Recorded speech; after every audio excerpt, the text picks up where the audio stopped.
सुबह सुबह कड़ाके की ठंड में जब मनोरमा जी की नींद खुली तो उसने घड़ी की ओर देखा कि 6 बज गए हैं। हाय राम, इतनी देर हो गई, कहीं नल चला ना गया हो। यदि नल चला गया होगा तो बहुत चिल्ला चिल्ला कर पूरा घर सर पर उठा लेगी। जैसे तैसे मनोरमा जी बिस्तर से उठी और पानी भरने लगी। पानी भरकर अपने लिए चाय बनाई और कमरे में आकर रजाई में बैठकर चाय पीने लगी। बेटे बहू अभी तक सोए हुए थे। चाय पीते हुए मनोरमा जी सोचने लगी कि जब 4 साल पहले रचना इस घर की बहू बनकर आई थी तो कितनी खुश हुई थी कि बहू के रूप में उसे बेटी मिल गई। लेकिन कितनी होशियारी से बहू ने उसके बेटे रमेश और इस घर को छीन लिया और उसे जरा भी आभास ना होने दिया। रमेश मनोरमा जी का इकलौता बेटा था। शादी के 8 साल बाद बड़ी ही मान मन्नत कर उसकी सूनी गोद में रमेश को भगवान ने डाला था। बेटे को देख दोनों पति पत्नी की खुशी का कोई ठिकाना नहीं था। रमेश जब 4 साल का हो गया तो स्कूल जाने लगा। उसके स्कूल का वो पहला दिन आज भी मनोरमा जी को याद है। जब वो रमेश को पहले दिन स्कूल छोड़ने गई थी तो वो कितना रोया था। मनोरमा जी का हाथ थामकर आंसुओं से भरी आंखें लिए बोल रहा था, माँ, मैं आपके बिना स्कूल में अकेला कैसे रहूँगा। प्लीज माँ, मुझे छोड़कर मत जाओ, यहीं मेरे साथ बैठ जाओ। उसकी मासूम सी बातें सुनकर मनोरमा जी उसे गालों को सहलाते हुए बोली, स्कूल से सभी बच्चे माँ को छोड़कर आते हैं। बेटा, माँ उसके साथ नहीं बैठ सकती। धीरे धीरे तुम्हें आदत हो जाएगी मेरे लाल। ये सुनते ही रमेश ने मनोरमा जी से लिपट कर कहा, आते होंगे सभी बच्चे, उन्हें उनकी माँ से प्यार नहीं होगा। मैं तो आपसे बहुत प्यार करता हूँ माँ, मैं आपके बिना नहीं रह सकता। जैसे तैसे करके मनोरमा जी उसे बहला फुसला कर उसकी क्लास में बिठाकर आई थी। धीरे धीरे रमेश को स्कूल जाने की आदत हो गई तो उसका रोना भी बंद हो गया और खुशी खुशी स्कूल जाने लगा। समय बीता, रमेश बड़ा हुआ, उसकी नौकरी लग गई तो मनोरमा जी उसकी शादी के लिए उसके पीछे पड़ गईं। रोज रमेश से कहती, जल्दी से शादी कर ले बेटा और मुझे बहू ला दे जो इस घर को खुशियों से भर दे, जिसके आने से घर में और भी रौनक आ जाए। पर रमेश हर बार कोई ना कोई बहाना बनाकर टाल जाता। एक एक कर रमेश अपने माता पिता के लाए हुए हर रिश्ते को इनकार कर देता। एक दिन रमेश के पिता श्यामलाल जी ने पूछ ही लिया, बेटा तुझे कोई लड़की पसंद हो तो हमें बता दे, कहीं फालतू में हम बहू ढूंढने के लिए परेशान हो रहे हो। तो रमेश ने धीरे से अपनी माँ के पास बैठते हुए कहा, माँ, एक लड़की है रचना, मेरे साथ कॉलेज में पढ़ती थी, अभी वो एक स्कूल में टीचर है। मैं उसे बहुत पसंद करता हूँ और वो भी मुझे बहुत पसंद करती है। तो मनोरमा जी ने पूछा, दिखने में कैसी है? तो रमेश बोला, बहुत खूबसूरत है माँ। आज पहली बार मनोरमा जी के मन में ये बात चुभी, क्योंकि आज तक उसके बेटे ने कभी उससे कोई बात ना छुपाई थी। खैर, जल्द ही मनोरमा जी और श्यामलाल जी रचना उसके घर वालों से मिले और दोनों का रिश्ता तय हो गया। जल्द ही रचना मनोरमा जी के घर की बहू बनकर आ गई। बहू आने के बाद मनोरमा जी बहुत खुश थी। रचना ने जल्द ही घर को अच्छी तरह से संभाल लिया था। दोनों सास बहू मिलकर काम कर लेती थी। सबका जीवन बड़े ही अच्छे से कट रहा था। शादी के बाद रचना ने एक प्यारी सी बेटी को जन्म दिया तो मनोरमा जी और श्यामलाल जी की खुशी का कोई ठिकाना नहीं था। वो पूरे दिन अपनी पोती के साथ खेलते खुश रहते। पर अचानक से एक दिन हार्ट अटैक से मनोरमा जी के पति श्यामलाल जी की मौत हो गई। पूरे परिवार पर जैसे दुखों का पहाड़ ही टूट पड़ा। बेटे बहू और पोती के मोह में अंधी मनोरमा जी अपने पति को समय देना ही भूल गई थी। उसे पता न था कि इतनी जल्दी ही श्यामलाल जी उनका साथ छोड़कर चले जाएंगे। कई बार श्यामलाल जी मनोरमा जी से कहते थे, क्या हर समय बेटे बहू और पोती के आगे पीछे घूमती रहती हो? अरे कभी समय निकाल कर मेरे साथ भी बैठा करो, घूमने चला करो। ऐसा ना हो एक दिन तुम पछताती रह जाओ। आज सच में मनोरमा जी को पछतावा हो रहा था, पर क्या करें, चाह कर भी बीता हुआ समय वापस तो नहीं ला सकती। श्यामलाल जी की मृत्यु के 4 महीने बाद रचना ने बड़ी ही चालाकी से पूरे घर पर अपना अधिकार जमा लिया था और धीरे धीरे मनोरमा जी से काम लेना शुरू कर दिया। माँ, आज मुझे नहाने में देरी हो गई, क्या आप रमेश के लिए नाश्ता बना देंगी? तो मनोरमा जी भी खुशी खुशी नाश्ता बना देती। कभी बहू कहती, माँ आज मेरी तबीयत ठीक नहीं है, अपनी पोती को नहला दो, स्कूल के लिए तैयार कर दो। तो मनोरमा जी भी खुशी खुशी सब काम कर देती।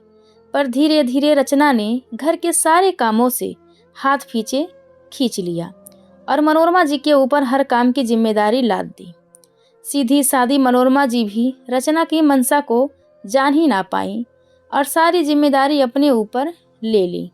जब उसके पति श्यामलाल जी जीवित थे, काम तो वो तब भी करती थी, पर तब कभी ऐसा महसूस नहीं हुआ कि वो किसी के ऊपर अधीन है। पहले इस घर में जो कुछ भी था उसका अपना था, पर अब ऐसा नहीं था।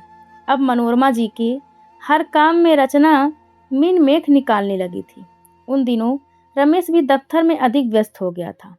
मनोरमा जी अपने बेटे से शिकायत तो करना चाहती थी, पर बेटे का पत्नी के प्रति प्रेम देखकर उसे लगता कि बेटा अब पत्नी भक्त हो गया है। उसे एक शब्द भी कहूँगी तो वो मेरी नहीं सुनेगा, इसीलिए चुप रह जाती। लेकिन मन ही मन में उसके एक टीस सी उठती थी कि बहू तो पराई थी, पर बेटा तो अपना था। जो बेटा बचपन में उससे 1 मिनट भी दूर नहीं रह सकता था, आज उसके पास अपनी माँ के लिए समय ही नहीं है। पर इस कमी को अपनी पोती के साथ खेल कूद कर दूर करती। लेकिन रचना से दादी पोती का ये स्नेह भी बर्दाश्त नहीं हुआ। रचना अपनी बेटी को अपनी दादी के करीब नहीं जाने देती। जिस घर में कभी मनोरमा जी पति का हाथ थामकर महारानी बनकर आई थी, आज उस घर में उनकी स्थिति एक नौकरानी की तरह हो गई थी। माँ, कब से आवाज लगा रही हूँ, कहाँ खोई हुई हैं? नाश्ता नहीं बनाना है क्या? रमेश को देरी हो रही है। बहू की आवाज से मनोरमा जी अतीत से बाहर निकलकर आईं वर्तमान में और जल्दी से रसोई में जाकर नाश्ते की तैयारी करने लगी। पति को गुजरे हुए 1 साल बीत गया, पर इस साल भर से एक पल भी उन्हें सुख का नसीब नहीं हुआ। रचना का मायका भी इसी शहर में होने की वजह से वो सुबह जाती और शाम को लौट आती। ऐसे ही घर की जिम्मेदारी मनोरमा जी पर ही रहती। एक दिन रचना ने अपने पति रमेश से कहा, मेरी बुआ की बेटी की शादी है, इसलिए मैं 2 दिन के लिए शादी में जा रही हूँ। तो रमेश ने भी हाँ कर दी। उसके हाँ बोलते ही रचना और उसकी बेटी शादी में जाने के लिए निकल गईं। अपने अगले दिन रोज की आदत अनुसार मनोरमा जी की नींद सुबह 5 बजे खुल गई, पर फिर घड़ी देखी तो फिर से सो गई। आज उसका उठने का कोई भी मन नहीं कर रहा था। आज उसे किसी बात का डर नहीं था कि पानी चला जाएगा तो बहू चिल्लाएगी। उसे पता था कि नल 7 बजे तक तो चलेगा ही, इसीलिए आराम से फिर से सो गई। जब आँख खुली तो सुबह के 8 बज चुके थे। देखा तो रमेश चाय का कप हाथ में लिए उसे आवाज़ दे रहा था, माँ उठो, चाय पी लो। क्या हुआ माँ, तबीयत ठीक नहीं है क्या? आज तुम अब तक नहीं उठी। चाय बगल में टेबल पर रखते हुए रमेश ने कहा तो कुछ पल के लिए मनोरमा जी को यकीन नहीं हुआ कि सच में रमेश उसके सामने खड़ा है। मनोरमा जी ने कहा, रमेश तूने चाय बनाई और मेरे लिए? तो रमेश बोला, हाँ माँ, और पानी भी भर दिया है मैंने, तुम आराम से सो रही थी तो मैंने सोचा तुम्हें किस लिए उठाऊं। तो मनोरमा जी ने कहा, बेटा आज आंख ऐसी लगी कि कब 8 बज गए पता ही ना चला। आज न जाने कितने समय बाद इस तरह अपने बेटे के साथ बैठकर मनोरमा जी ने चाय पी होगी। चाय पीकर मनोरमा जी ने कहा, बेटा मैं तेरे लिए नाश्ता बना देती हूँ। नहीं माँ, आज मुझे ऑफिस में ज़्यादा काम नहीं है, इसलिए मैं दोपहर में ही घर पर आ जाऊँगा और अभी मैं ब्रेड बटर खाकर चला जाऊँगा, तुम आराम करो। कहकर रमेश वहाँ से उठकर चला गया और कुछ देर बाद ही ऑफिस के लिए तैयार हो गया और जाते जाते मनोरमा जी से बोला, माँ आज दोपहर का खाना मत बनाना, मैं बाहर से कुछ लेकर आऊँगा। बोलकर रमेश वहाँ से निकल गया। तो आज मनोरमा जी भी नहा धोकर तैयार होकर आंगन में बैठे धूप का आनंद ले रही थी, वरना बाकी दिन तो वो इस समय घर के कामों में लगी रहती थी। तभी उसे सामने से अपनी पड़ोसन आती हुई दिखाई दी, तो मनोरमा जी भी गेट खोल बाहर चली गईं और उनसे बातें करने लगी। दोनों बहुत देर तक बातें करती रहीं। आज मनोरमा जी बेफिक्र होकर पड़ोसन से बातें कर रही थी, क्योंकि बाकी दिन अगर मनोरमा जी किसी पड़ोसन के साथ बोल भी देती तो बहू उन्हें खा जाने वाली नज़रों से घूरने लगती, पर आज कोई उसे टोकने रोकने वाला नहीं था। बातें करते करते 1 घंटा भी कब बीत गया उन्हें पता ही न चला। अंदर आकर मनोरमा जी ने कुछ रिश्तेदारों और सहेलियों को फ़ोन किया, जिनसे वो चाहते हुए भी बात नहीं कर पाती थी। फ़ोन मिलाते ही मनोरमा जी की पुरानी और प्रिय सखी सावित्री ने कहा, आज तुझे मेरी याद कैसे आ गई? तो मनोरमा जी बोली, बस बहन आज बहुत समय बाद फ्री हुई हूँ, पर तूने भी तो मेरी कोई खोज खबर नहीं ली। तो सावित्री बोली, मैं तो तुझे बहुत याद करती हूँ, हम सब सहेलियाँ तो अधिकतर मिल ही लेती हैं, बस तू ही गायब रहती है। कई बार हम सब ने तेरे लैंडलाइन पर कॉल भी किया, पर तेरी बहू ने हर बार कुछ न कुछ कहकर बात को टाल दी। अच्छा बता अब कब आ रही है हम सबसे मिलने? तो मनोरमा जी बोली, मैं रमेश से पूछकर बताऊंगी, यदि उसके पास समय होगा तो मैं किसी दिन ज़रूर मिलने आऊंगी। कुछ देर बातें करने के बाद मनोरमा जी ने फ़ोन रख दिया। दोपहर को रमेश जल्दी घर आ गया। बाहर से मनोरमा जी के लिए मनपसंद खाना भी लाया। दोनों माँ बेटे ने साथ बैठकर खाना खाया। तभी मनोरमा जी ने कहा, बेटा मुझे मेरी सहेली सावित्री और बाकी सब बहुत याद कर रही हैं, क्या तू मुझे उनसे मिलाने के लिए ले चलेगा? तो रमेश ने बोला, हाँ बिल्कुल ले चलूँगा, हम कल ही चलेंगे। तो मनोरमा जी खुश हो गईं। वो जानती थी कि रमेश उसे कभी ना नहीं कहेगा, परंतु उसने खुद ही उसकी शादी के बाद संकोचवश से रमेश से अपने मन की बात कहना ही छोड़ दिया था। आज रमेश की बात सुनकर मनोरमा जी को लग रहा था कि वो उसकी भूल थी। उसका बेटा आज भी उसकी किसी बात को नहीं टाल सकता। रात को दोनों माँ बेटे खाना खाकर सो गए और अगले दिन मनोरमा जी बहुत दिनों के बाद कहीं जाने के लिए तैयार हो रही थी। अच्छी सी साड़ी पहन अपने आप को आईने में निहारा। उसे फुर्सत ही नहीं मिली ऐसे अपने आप को देखने की। थक जो इतनी जाती थी काम के बाद, सीधी बिस्तर पर लेट जाती थी। तभी रमेश ने आवाज़ देते हुए कहा कि चलो माँ, देरी हो जाएगी। ताला लगाकर मनोरमा जी रमेश की बाइक पर बैठकर अपनी सहेलियों के संग मिलने के लिए निकल गईं। आज उनका मन बहुत खुशी से भर गया था। न जाने आज कितने समय बाद उसने इस खेल खुले वातावरण में सांस ली होगी। कुछ देर बाद दोनों माँ बेटे सावित्री के घर पहुँच गए। वहाँ सभी सहेलियाँ मनोरमा जी का बेसब्री से इंतजार कर रही थीं। सभी सहेलियाँ बातों में खो गईं। कब समय बीता पता न चला। शाम को ऑफिस से आने के बाद रमेश ने कहा, माँ चलें क्या, शाम हो गई है। आज सभी सहेलियों से मिलकर मनोरमा जी बहुत खुश थी। घर जाते समय रमेश ने गाड़ी ठेले पर रोक दी और बोला, चलो माँ पानी पूरी खाते हैं। तो मनोरमा जी ने हंसते हुए कहा, बेटा इस उम्र में इस तरह यहाँ खड़े होकर। मनोरमा जी आगे कुछ कहते उससे पहले ही रमेश बोल पड़ा, माँ तुम भी ना कितना सोचती हो। चलो भी। दोनों ने पानी पूरी खाए और घर आ गए। रात को खाना पीना खाकर दोनों माँ बेटे अपने अपने कमरे में सोने चले गए। मनोरमा जी भी थक गई थी तो लाइट बंद कर बिस्तर पर लेट गई, पर मन ही मन आज बहुत खुश थी। बहुत समय बाद उसने इतना खुलकर जीवन जिया था। तभी रमेश ने आवाज़ दी, माँ सो गई क्या? नहीं बेटा, नींद नहीं आई है, आजा अंदर आजा। तो रमेश अंदर आ गया और मनोरमा जी के पैरों के पास बैठते हुए बोला, आज तुम बहुत थक गई होगी ना माँ? तो मनोरमा जी बोली, हाँ थक तो गई हूँ बेटा, पर आज मैं बहुत खुश हूँ। आज बहुत समय बाद मेरी सहेलियों से मिलकर मुझे अच्छा लग रहा है। तूने मेरी ये इच्छा पूरी कर दी बेटा, कब से मिलने का सोच रही थी। तो रमेश बोला, माँ सच कहूँ मुझे भी उन सबसे मिलकर अच्छा लगा। जो उन लोगों से प्रेम और अपनापन है वो आज के लोगों में कहाँ।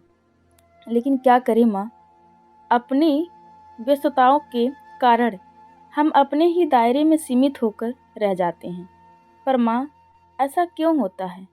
जिन्हें हम बहुत प्रेम करते हैं उन्हें चाह कर भी समय नहीं दे पाते।